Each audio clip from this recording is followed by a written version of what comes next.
क्या मेरठ की पीड़ित बेटी ललिता गौतम को न्याय दिलाना अब अपराध बन चुका है? एक तरफ इंसान की गुहार है और दूसरी तरफ नेताओं को रोकने के लिए भारी पुलिस बल है। नगीना सांसद चंद्रशेखर आजाद मेरठ आ रहे थे तो उन्हें सिवाया टोल प्लाजा पर ही क्यों रोक दिया गया? आखिर प्रशासन को किस बात का डर है? और मेरठ के एसएसपी अविनाश पांडे जो नया बयान लेकर आए हैं उसमें कितनी सच्चाई है और कितने कानूनी झोल? आइए इस पूरे घटनाक्रम और पुलिस प्रशासन के दावों का एक एक करके बेबक और निष्पक्ष विश्लेषण करते हैं। दोस्तों नमस्कार, मैं सुग्रीव कुमार। दोस्तों, मेरठ का मामला अब केवल एक क्षेत्रीय मुद्दा नहीं रहा बल्कि यह एक बड़ा राजनीतिक और सामाजिक आंदोलन बन चुका है।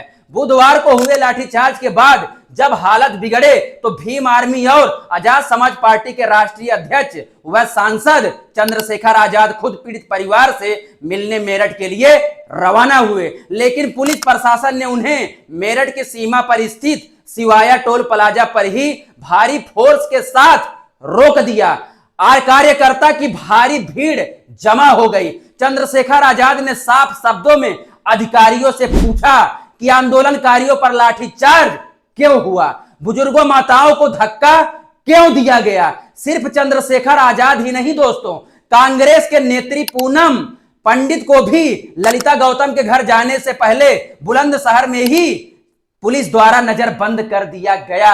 अब यहां पहला और सीधा सवाल उत्तर प्रदेश के डीजीपी और मुख्यमंत्री योगी आदित्यनाथ जी से है। क्या पीड़ित परिवार से मिलना, उनका दुख बांटना और न्याय की मांग करना कानून व्यवस्था के लिए खतरा है? अगर प्रशासन की कार्रवाई पूरी तरह पारदर्शी है तो नेताओं को रोकने की यह हड़बड़ाहट क्यों है? दोस्तों, इसी बीच एक संवेदनशील मामले पर एक नया राजनीतिक मोड़ तब आया जब बहुजन समाज पार्टी की सुप्रीमो मायावती जी का एक बड़ा बयान सामने आया। उन्होंने किसी का नाम लिए बिना सीधा हमला बोलते हुए कहा कि कुछ संगठन पहले कुछ बवाल कराते हैं और फिर मौसमी मगरमच्छों की तरह आंसू बहाकर अपनी राजनीति रोटी सेकने पहुंच जाते हैं। इससे पीड़ित को न्याय नहीं मिलता है बल्कि उनकी मुसीबतें और बढ़ जाती हैं। हम मायावती जी के इस बयान का सम्मान करते हैं कि किसी को भी कानून हाथ में नहीं लेना चाहिए, लेकिन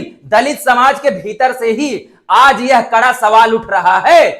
ये जो विभिन्न पार्टियां हैं, संगठन हैं, उन्हें सड़कों पर उतारती है दुखी पीड़ित लोगों को भड़काकर गुमराह करके, और करते ये हैं कि पहले ऐसे संगठन व पार्टियां हिंसा व हंगामा व सड़क जाम जैसा बवाल आदि कराती हैं और फिर उनके मुखिया मगरमच्छ की तरह आंसू बहाने के लिए घटनास्थल पर पहुंचकर अपनी राजनीतिक रोटी सेकते हैं और उससे पीड़ितों को न्याय मिलने वाला नहीं है, बल्कि वर्तमान हालातों में ये इन वर्गों के लोगों की मुसीबत और परेशानी को और भी अधिक बढ़ाने वाला ही है कि जो नेता और संगठन जमीनी स्तर पर जाकर पीड़ित परिवारों के साथ लाठियां खा रहे हैं, संघर्ष कर रहे हैं, क्या उनके प्रयासों को केवल राजनीति कहना सही है? समाज पूछ रहा है कि जब दलित बेटियों पर अत्याचार होता है तो बड़े नेता केवल बंद कमरों और सोशल मीडिया तक ही सीमित क्यों रह जाते हैं? जनता को बयानबाजी नहीं बल्कि जमीनी स्तर पर न्याय के लिए खड़े होने वाला नेतृत्व चाहिए मायावती जी। अब बात करते हैं मेरठ के एसएसपी अविनाश पांडे जी के आज के सबसे ताजा बयान की जो उन्होंने मीडिया के सामने दिया है।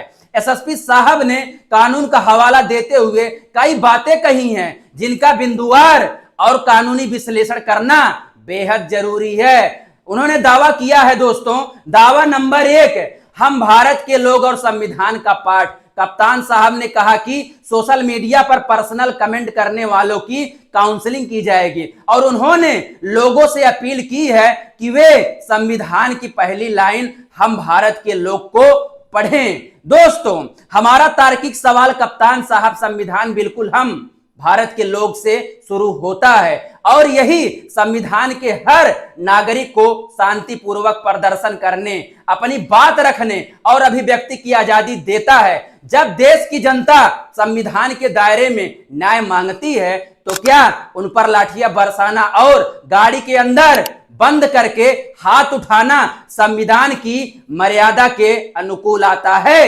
अनुकूल है। दावा नंबर 2, नेताओं का बाहरी होना और आपराधिक इतिहास। एसएसपी ने कहा कि जो लोग बाहर के जिलों से आकर यहां कानून व्यवस्था बिगाड़ रहे हैं उनका लंबा आपराधिक इतिहास है और वे दलाली चमका रहे हैं। हमारा तार्किक सवाल यह है कप्तान साहब, जब चुनाव आते हैं तो क्या नेता विधायक और अधिकारी प्रचार या ड्यूटी के लिए दूसरे जिले में नहीं जाते हैं? लोकतंत्र में कोई भी नागरिक देश के किसी भी हिस्से में जाकर पीड़ित परिवार के साथ खड़ा हो सकता है और जिन मुकदमों को आप आपराधिक इतिहास बता रहे हैं वे अधिकांश सामाजिक आंदोलन और जनता के हक की लड़ाई के दौरान दर्ज किए गए हैं। राजनीति मुकदमे होते हैं। क्या हक की आवाज उठाने वाले हर व्यक्ति को अपराधी घोषित कर देना प्रशासनिक निष्पक्षता है? दावा नंबर 3, वीडियो को लिंकेज और अधूरी क्लिप। एसएसपी साहब का दावा है कि सोशल मीडिया पर केवल अधूरा वीडियो वायरल हुआ है, जबकि असलियत यह है कि आंदोलनकारियों ने पुलिस के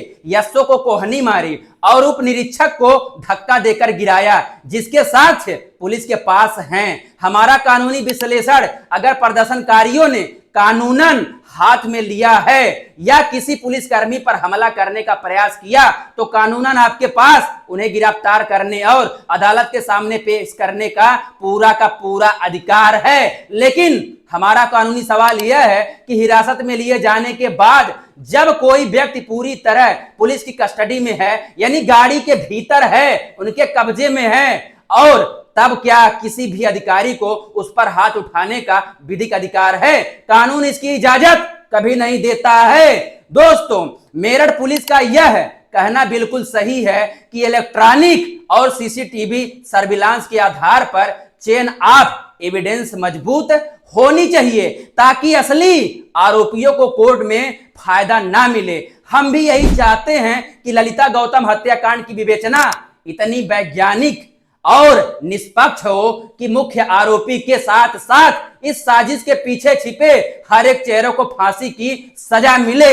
लेकिन कप्तान साहब, पुलिसिंग का मतलब केवल दमन चक्र चलाना नहीं होता।